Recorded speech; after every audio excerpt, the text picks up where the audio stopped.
Hello,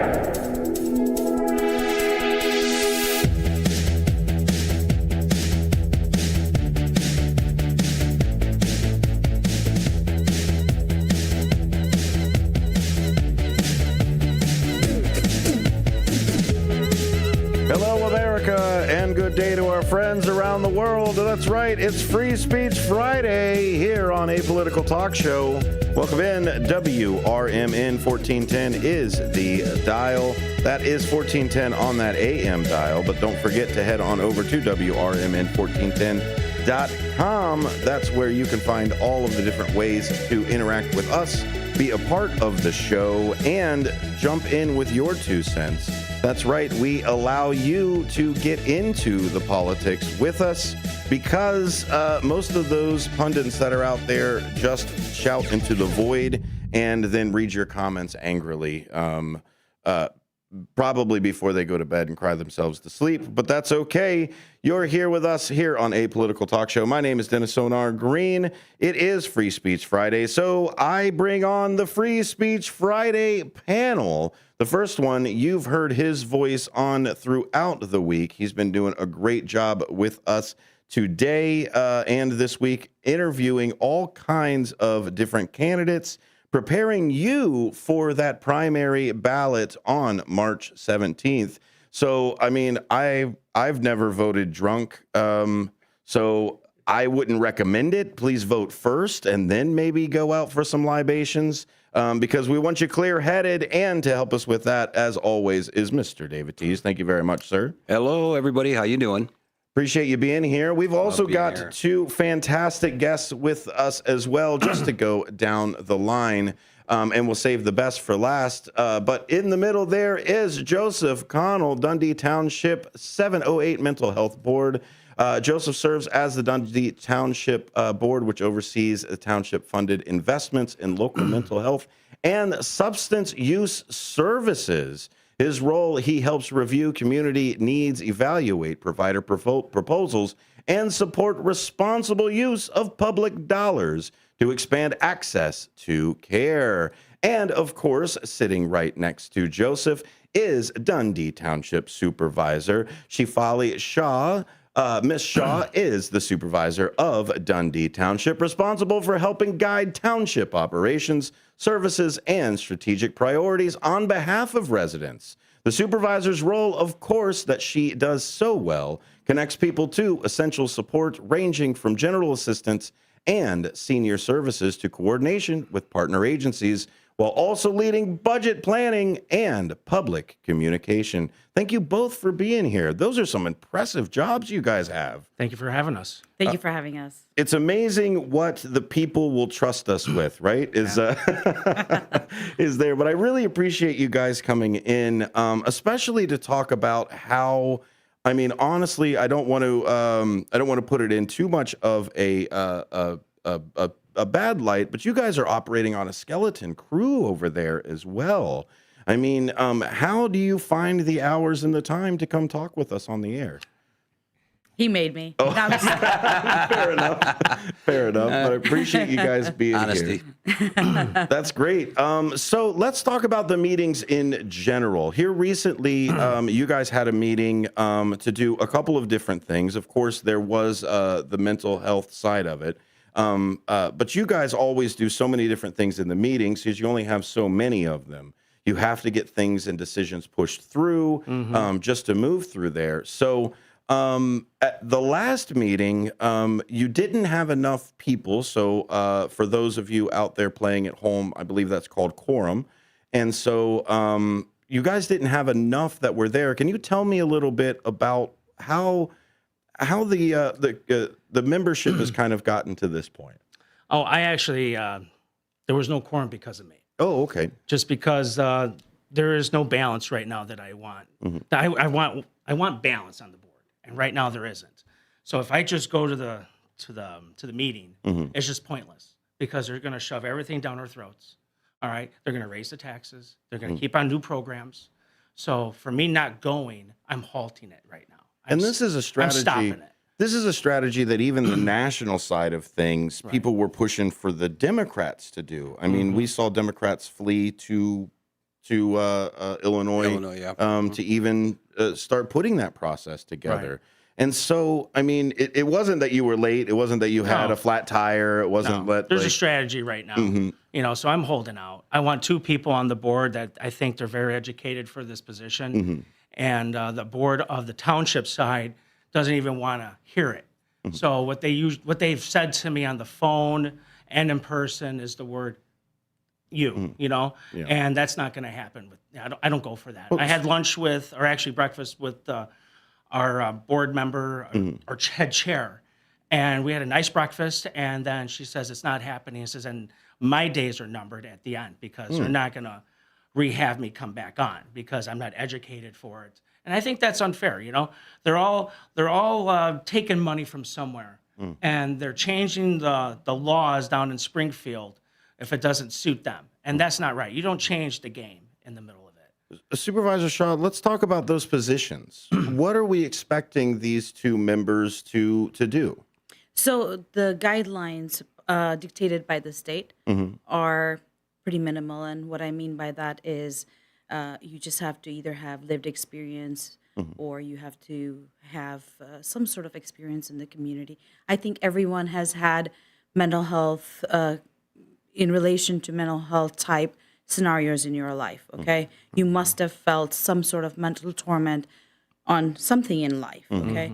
That the state deems as qualification. Okay. What happens here is they're asking for immense amount of qualifications. Like you have to be a provisional licensed person or a fully licensed counselor or what have you, It's above and beyond. And are these the rest That's a of the little board conflict members? of interest. That's how I believe, because they all work in those groups. They know all those people. That's conflict of interest.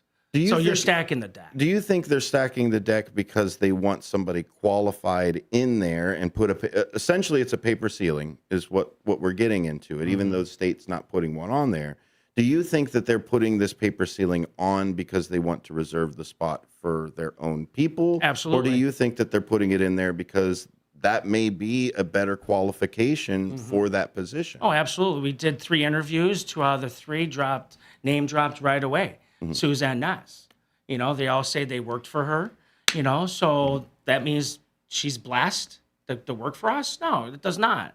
I already circled in my piece of paper saying no because you name dropped right away. I don't think that's appropriate for a job. As a reference. So you're saying they're putting it on there. Because they're working for the other side, whatever side. We should be bipartisan, to tell you the truth. This is mental health. Do you think that having a reference on the committee supervisor might be a disqualifying side? If we want to add qualifications and say, well, let's put a paper ceiling, let's make sure they've got X, Y, and Z degrees, let's make sure they've had X, Y, and Z experience on top of whatever the state has already put in there, would also another qualification maybe be, well, you can't have any relationship with current members of the board? Well, I think that diversity is important, okay? And I do think that you don't need to stack a board. You do need to have balance. But we already have Ms. Corrins, right, Joe? Okay, so we already have, sorry, Mr. Connell. Yes. But we have Heather Corrins on there, who is already a licensed professional. Okay. In the past, we've had Belinda Adame, that was, and I found something right from the get-go. I called her one time and I asked her on a police social worker program, when there is a vote being taken, why did you vote no? Her answer to me was quite striking. She said, I voted no because I knew it was going to get passed. Okay. So I asked her, well, can you explain more? And she said, well, I didn't think we should do that because the person that they wanted to have lead this program from the professional side she had a provisional license. So I said, why didn't you speak stronger? Because this impacts the taxpayers directly. She said, well, taxpayers and taxes and monies and et cetera is not my business. It is Mark Avalar's business, which at the time was the president of the board. So I said, then why do you vote on financial decisions? She did not like that. I did not get an answer, and that was the last time we spoke. Eventually, she resigned. And that seems to be where a lot of times when push comes to shove with certain people, and not to say that this was it or to disparage anybody, but a lot of times we see that there's a lot of bravado in politics where it is, I will do this, I will be there, and then as soon as they get the seat, then it's like, well, it's complicated. It's like, well, okay, your passion was here when you knew how complicated it was until you got the seat. So I think, I guess the next question to ask you since you guys have gotten the seats, has it been more or less complicated than what you thought it was going to be? We don't have the seats full. We don't. Well, I mean, your seats here that you have here. Right, Okay. currently. Yeah, your seats, Right. your positions that you have now. I'm numbered, so that's what they made it clear to me. So Fair enough. That's one of the reasons why I'm holding out. You know, how dare you put that out there? You know, I'm going to be gone in 10 months. You know, so I shouldn't reapply for the position. So I think that's kind of pretty rude. Well, most of the time in the party, once they know that you're running again, they've got you. Got you there. See, well, these spots are appointed, so we go through the whole process again. You know, being Absolutely. interviewed, and we already know how the board is. The board is stacked all to one side. They want to put all their friends in, and I think that's unfair. Well, where can people express their concerns or Come to the maybe meetings. maybe they want to put something in there? The meeting's the best place Come to to do the it? township board meetings. You know, when it's posted. You know, right now there's going to be more than, you know, instead of once a month, I bet you it's going to be like 2 or 3 a month now Gotcha. because there's a lot of stuff going on inside that township office. That's fantastic. And then of course the township's website as well. Absolutely. Yeah, and then there are so many different Facebook pages. I just cannot be a keyboard warrior. I do not have the time for it. But I do want to answer your question about how, you know, do I think about the seat that I have currently? Honestly, I never expected anything at all. I thought that I was just going to do what other supervisors have done before because I was not liked, not favored, not fond of since day one. I assume it's probably because I asked too many questions. Probably also because I'm an outsider. I came in with absolutely no knowledge of local politics at all. Can I say something? Sure. I think they're racist. Well, I really do. I think they're just. I am the first person of color in our township that was established That's in my opinion. 1835. So, I mean, make of it what you want. But I have just never, I've had so much resistance with my board from day one. I wish we could work together because I'm telling you, if we could work together and as we progress with this show, you will learn more about what I want to do, what I am working on, and you'll see that there is a difference. You know, I've been putting in my above and beyond. I'm devoted to this. I gave up a lucrative career for this. So nevertheless, I think that I wasn't able to do a lot before because I thought I was given the impression that you just come in and do your bare minimum, okay? So I would come in, I thought that I was supposed to come in 2 hours a day, check emails and, you know, sign checks and, okay, call it a day. But I have been working around the clock, you know? So, yeah, so... When it shows that you're planning from what we've been talking about and what we're going to get into, I'd love to hear some of those ideas for it.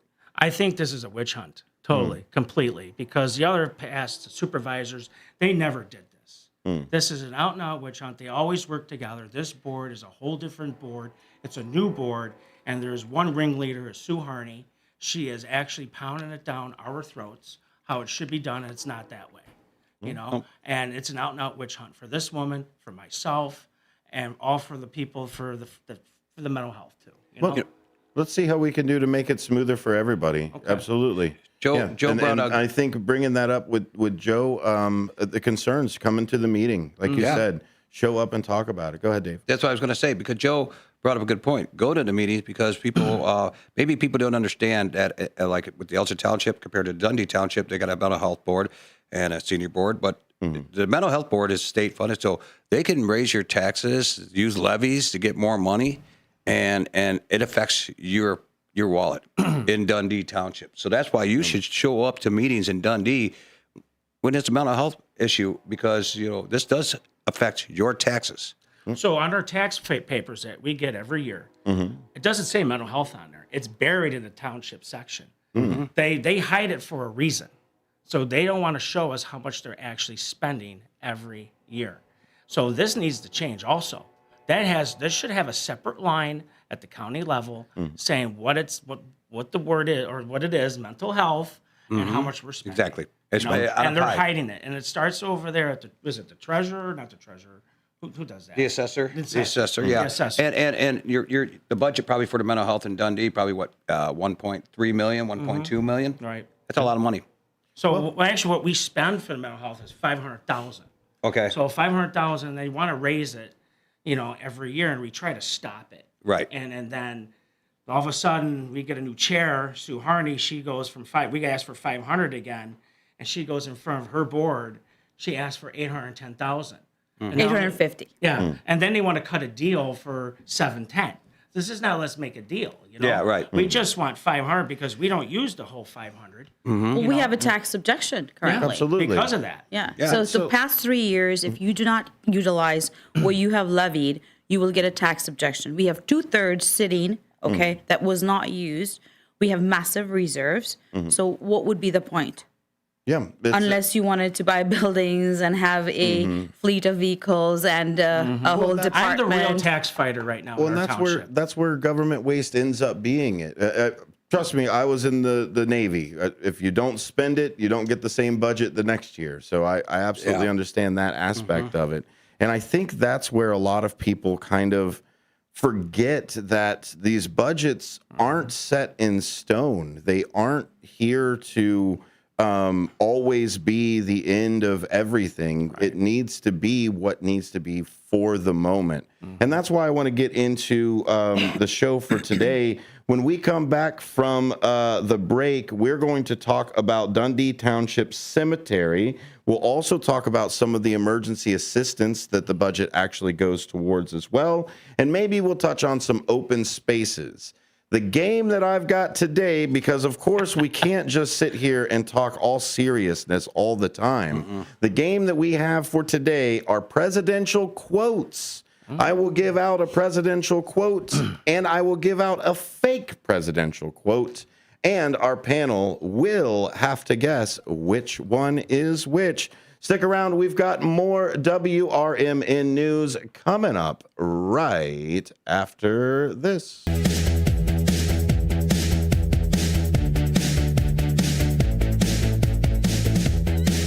Welcome back to a political talk show here on WRMN. We have the very special pleasure of having our Free Speech Friday panel on for us today. Of course, those are our two new friends, Joseph Connell and Dundee Township Supervisor Shaw. Yay! I don't have my sound effects over here, so I have to do what I can. But thank you very much, both of you, for being here. I really appreciate that. We just got done talking about the Mental Health Board as well, which is obviously incredibly important and passions for everybody for that. Right. So I just wanted to express that we are for the Mental Health Board. We came here today to advocate for it. Okay. It's not that we do not support it.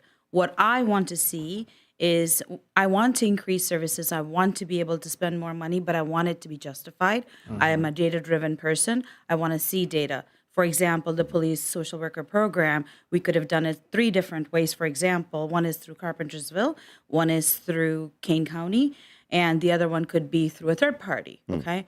Where is the data? You know, we have great relationships with our counterparts at Carpentersville Village. We could have gotten data from that. They were willing to provide that. Why didn't we get all that? The surrounding villages do not want to pay for it. They don't. Right. And that's the problem, because there's a bridge. They keep on saying there's a bridge for this social worker program, and there is no bridge. It's a gap. It's just we're going to fill it in forever. Okay, so that's just a bunch of you know what.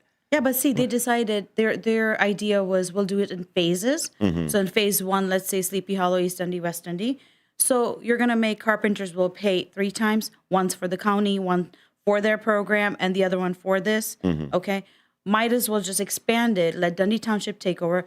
But for that, we need to establish data need, and we need to be able to justify the cost. Well, and then let's talk about that too, because that's why we justify townships in general, right? Is because there's a piece of the area, the land, a geographical area that people have in common. Now, it's supposed to be what the districts and everything else are, but Illinois is so gerrymandered, it's not based off of geographic locations anymore. So you got people that live in a forest type of area and people that live in a rural area, all in the same suburb type of side too. So this is where townships really come in to shine, because it's a geographical side outside necessarily of the other municipalities that are there. And so, like, things of emergency assistance, like let's start with that side of it. This falls perfectly within that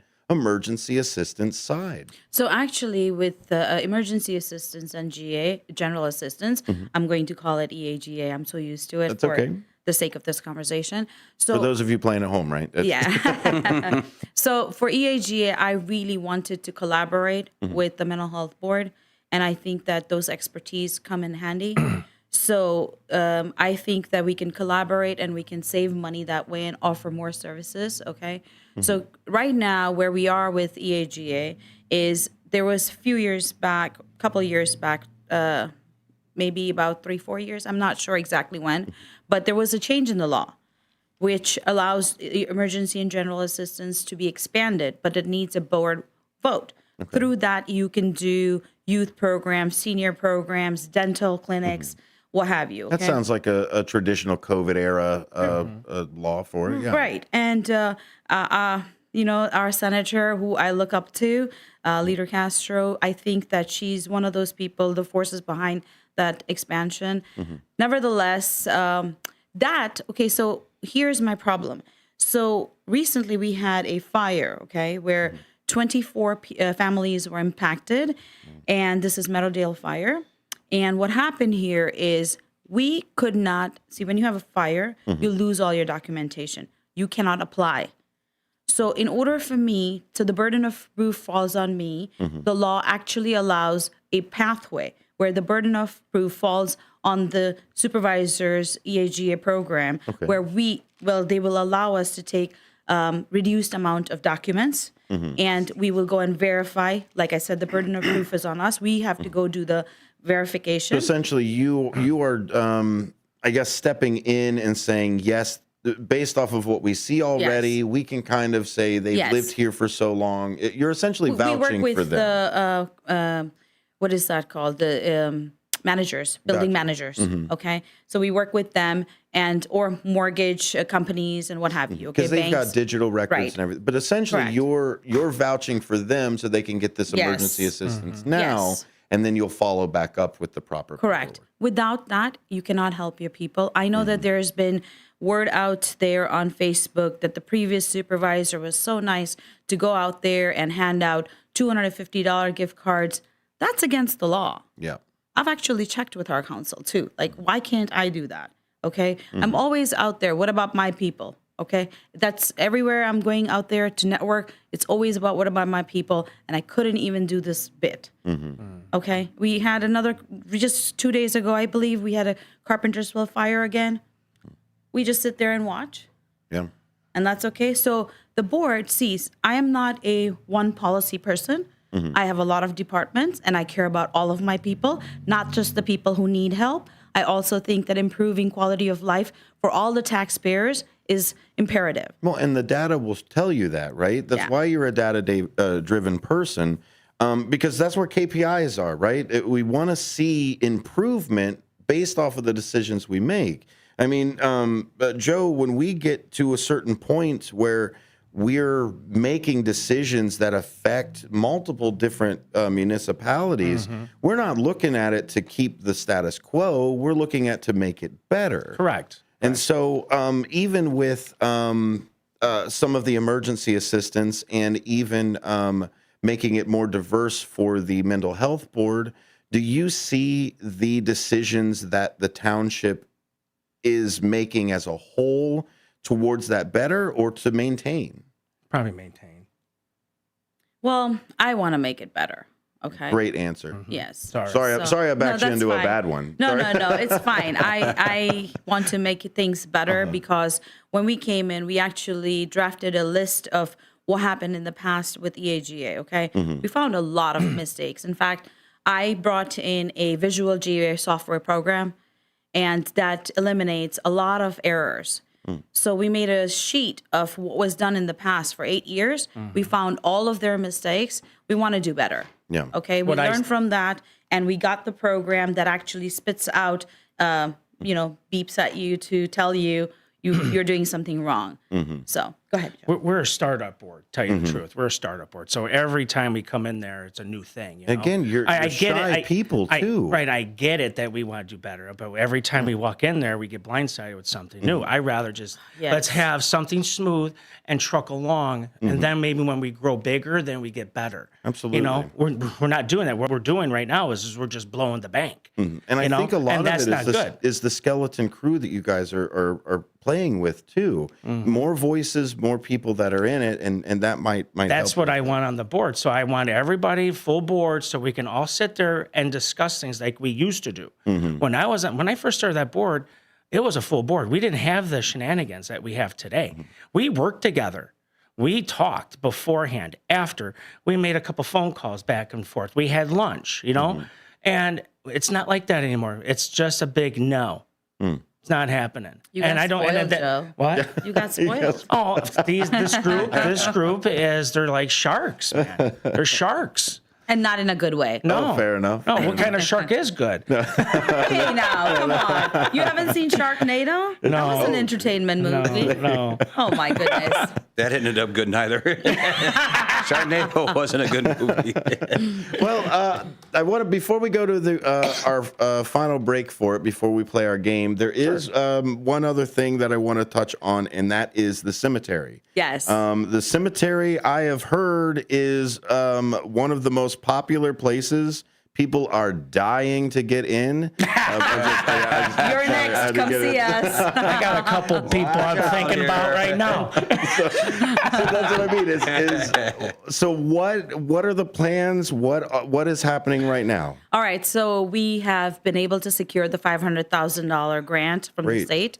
So with that, we will have this beautiful ornamental fence that everybody loves at the East Cemetery, also now at the West Cemetery. Oh, great. We'll be starting work on that pretty soon here.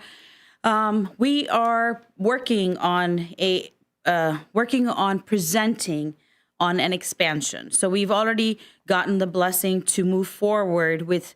It's a massive undertaking, and I'll tell you the expansion, how that would be. That will actually generate revenue. Wow. So, and the overhead costs are slim to none, and that will help unburden our taxpayers. I'm not saying that I'm tooting my own horn or anything, but in my opinion, I have never seen a supervisor so far that has worked on creating revenue streams for the people. It's always about managing revenue. Right.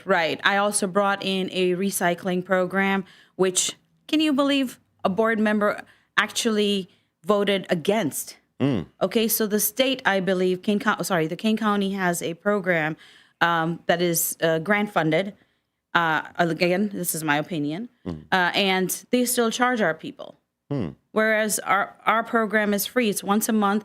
And if you are a senior, we will figure out a way to come and help you get your electronics out. Okay. Fantastic. Yeah. So And that's on top of the dump days and things like that you guys do as well. Well, we don't particularly have dump days that I'm aware of yet. Oh. I don't know if anybody's doing it behind my back. Carpentersville in that area does. Oh, right. So, Okay, I'm sorry. villages. Yeah, I'm sorry. The Yes, village. yes. Sorry. Yeah. That's correct. There's 600 something municipalities in Illinois. It's insane. So anyway, I'm sorry. Too much layers. And each one is special. I'm sorry. Go ahead. Yeah. So anyway, so I have proposed an idea of expanding the cemetery to now have, I'm going to still present. So all I'm saying, because I know they'll nitpick, like, oh, she's already doing it.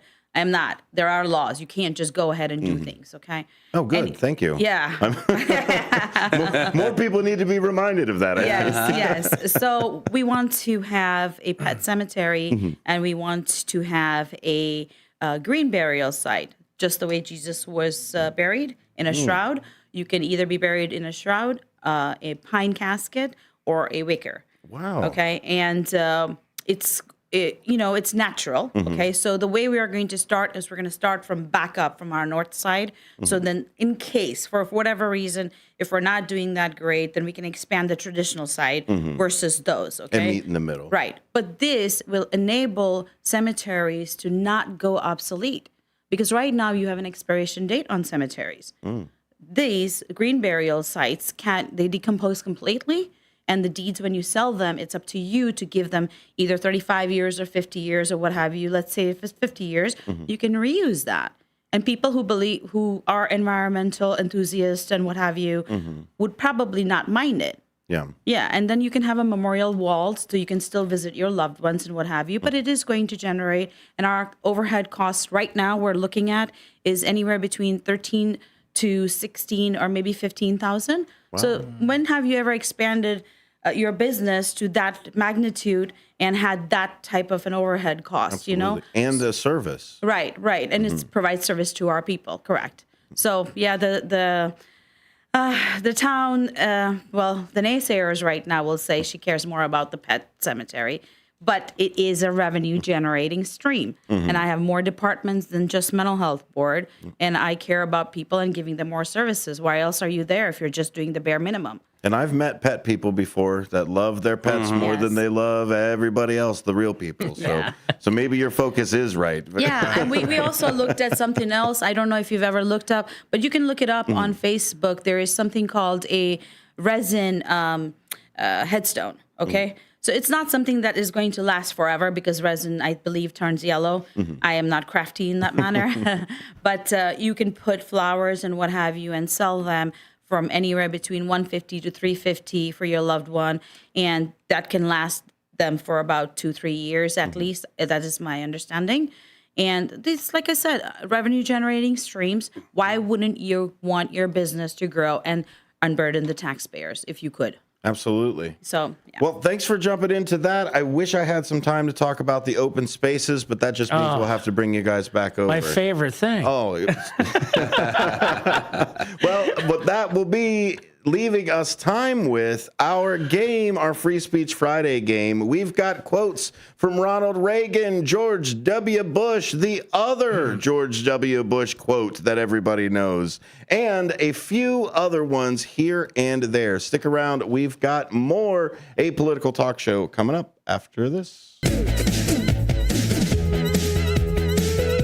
Welcome back to Apolitical Talk Show here on WRMN. You guessed it, it is the best time where I get to turn up the heat a little bit. The heat in those seats. We've got hot seats here so that we can play our game for the Apolitical Talk Show.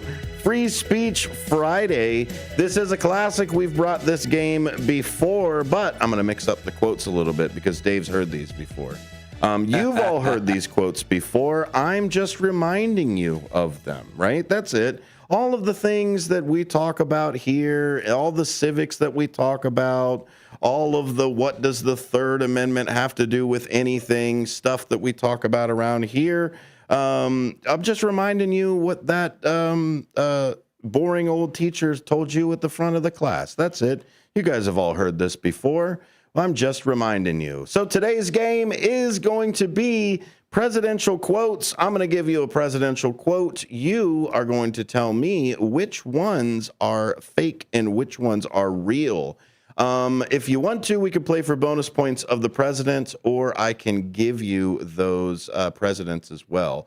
But let's start out with a pretty easy one, or at least we think so around here. Let's talk about this one. I am not a crook. Nixon. That's right. Nixon. Richard Nixon jumping right in there. I didn't even have to give you the made-up fictional one. Let me be clear. I did nothing improper is what we had there. we gotta wait till we get to both versions of them. You guys are like, No, you bam! nailed it. So let's go on to a president that some of us recently in a full viral trend wished he would come back at some point. George W. Bush. So I'll give you 2 quotes. You tell me which one is the real one. Fool me once, shame on you.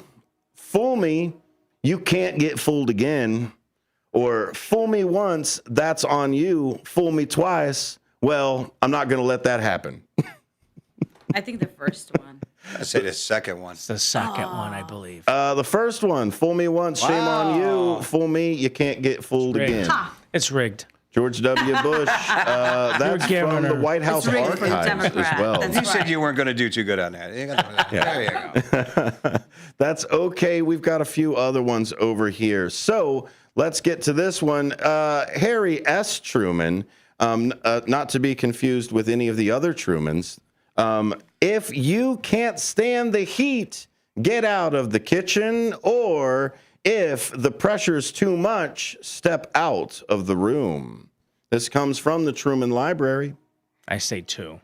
I say 1. I say 1. We've got, if you can't stand the heat, get out of the kitchen. That's the correct one right there. Good job. In fact, Naturalized one is drowning you, buddy. as Theodore Roosevelt would say, bully for you. So we asked for a JFK quote. So I'll give you 2 of them. One of them isn't the real one. The first one, I'm a donut.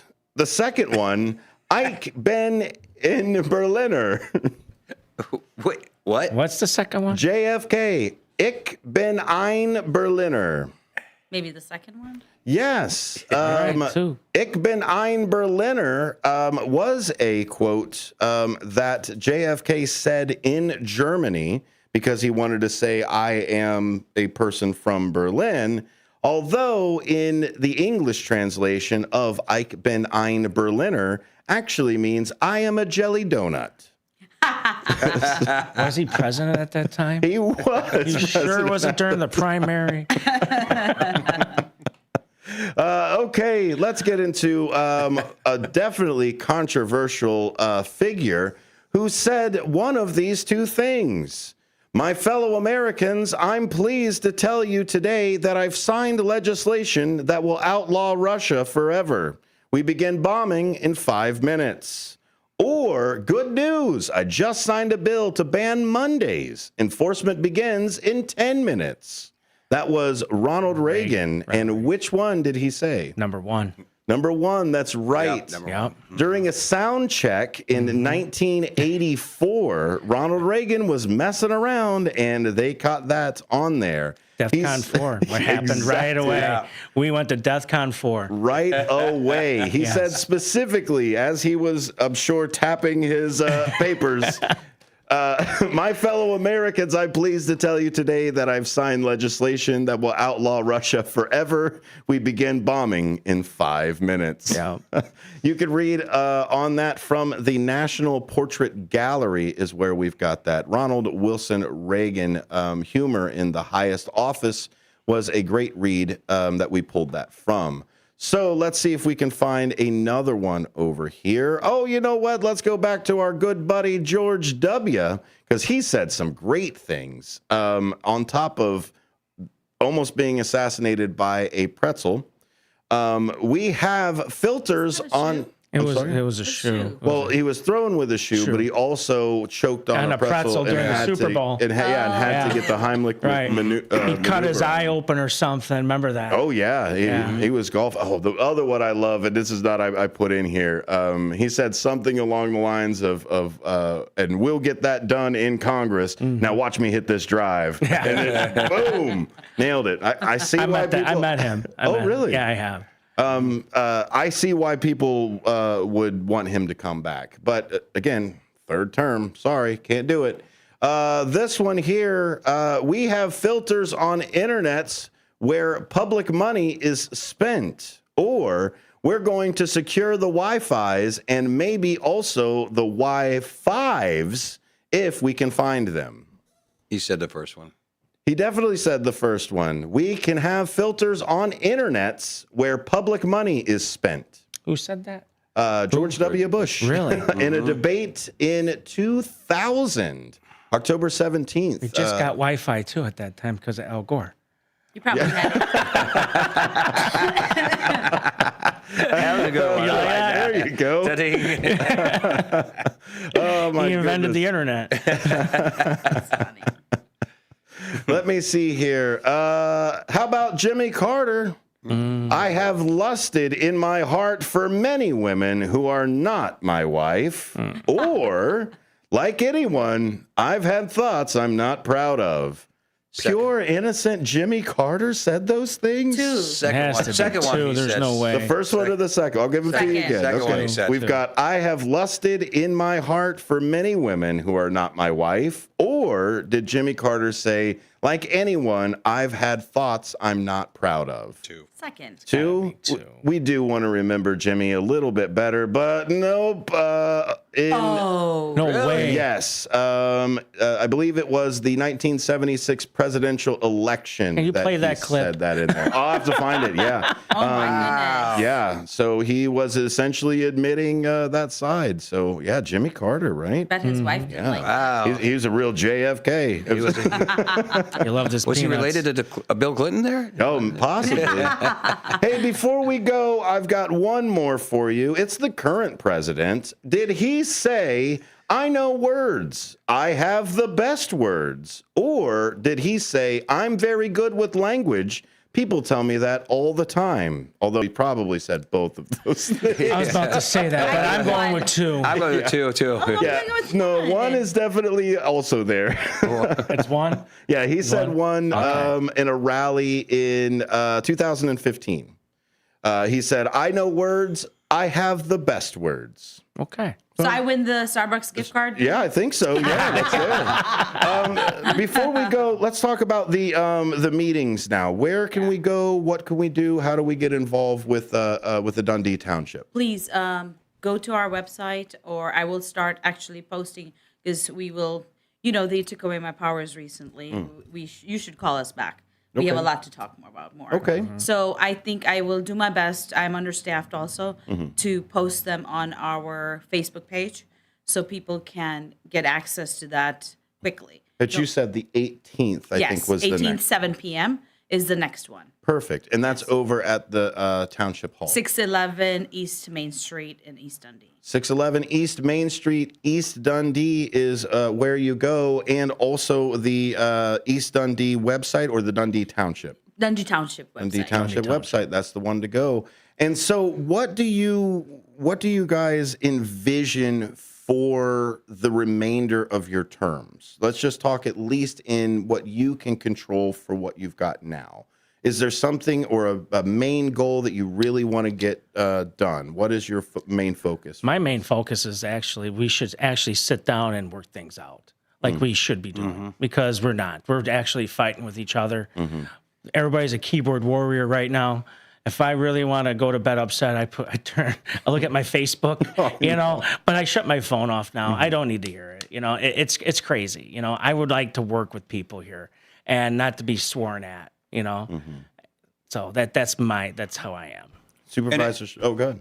And it goes on. They're swearing at you. Oh, text yeah. messaging, and, Not swearing at public that. official, of No. It's just They're swearing in person, Oh, okay. and on the phone. Oh, okay. So you should have had the phone But call still, yesterday from Mark Avalar. That's not right. It was way out of yeah, line. that's not right. You got not at me yet. No, to me, So, yeah. because I like to swear back. So No, not you. no, not me. No, but I think that board meetings, I think elected officials should really behave themselves, carry themselves in a certain manner. I do think that the end goal needs to be the well-being of all the people, not some. Okay, and also, not everybody has deep pockets. So No. let's be mindful. It's true. So that's where I am hoping to go. Those are some great words of wisdom, especially because we live in this world where we're not always looking out for each other, right? Right. And that's honestly what an elected position is supposed to be. Right. I'm also a landlord. Okay. I own a couple rental properties in West Dundee, and my tenants they all work 2-3 jobs, and they have family members living with them so they can actually pay the rents. I did not even understand how I can have rent right now at $2,500. Yeah. It's just crazy, and I don't know how they can afford it. A single guy cannot afford to live in the township when they'll keep on raising the levies. They can't. And we've got to fight it. That's part of fighting it for everybody. Right? Everybody's moving to Indiana, to other states down below.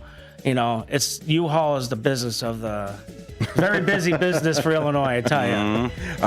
Especially by the most recent economic statistics for Illinois, we are under the national average, and we are also under the Midwest average 500. as well. And everybody's worried about the Chicago Bears. As well, you know what? 515,000 people have moved out of Illinois. Thanks everybody for being here. Thank you, panel, for being here as well. We'll be back next week, probably Monday. I don't know.